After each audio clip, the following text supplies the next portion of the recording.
स्वागत है आप सभी का मोटिवेशनल कहानियों में। आज की कहानी का शीर्षक है खरगोश की सीख। एक बार की बात है, एक बगीचा था। वहाँ एक रखवाला रहता था। वह बगीचा एक राजा का था। बगीचे में एक खरगोश रहता था। वह रखवाले को बड़ा परेशान करता था। रखवाला काम करता, बीज डालता, खाद डालता और वह खरगोश सब कुछ खराब करके चला जाता। रखवाला बहुत कोशिश करता कि खरगोश को सबक सिखाए, परंतु वह हो नहीं पा रहा था।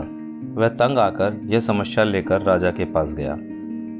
राजा ने सारी बात सुनी और फिर कहा कि कोई बात नहीं, आप जाएं, मैं खुद खरगोश को कल सबक सिखाऊंगा। राजा दूसरे दिन छुप कर बगीचे में बैठ गए और खरगोश के बिल से निकलने का इंतजार करने लगे। जैसे ही वह बाहर निकला, उसको बड़ी फुर्ती के साथ पकड़ लिया। इतनी जोर से खरगोश को पकड़ा कि उसका दम घुटने लगा।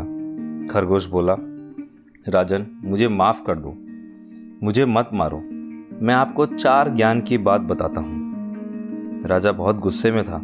वह बोला, चलो पहली बात बताओ फटाफट।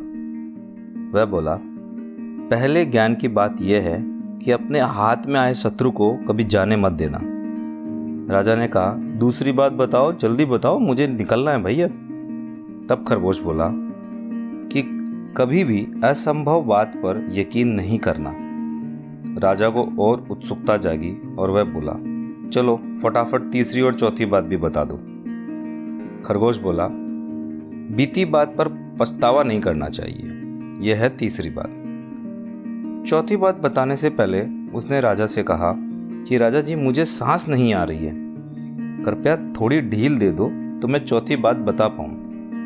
जैसे ही राजा ने ढील दी, खरगोश भागकर बिल में चला गया और वह वहां से ही बोला कि राजन, चौथी बात यह है कि मेरे पेट में 4 बड़े हीरे हैं। यह सुन राजा को पश्चाताप होने लगा।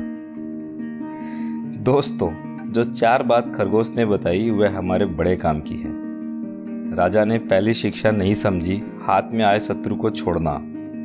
हमारे सबसे बड़े शत्रु है काम, क्रोध, लोभ और मोह। इन्हें जल्द से जल्द खत्म करना हमारा लक्ष्य होना चाहिए।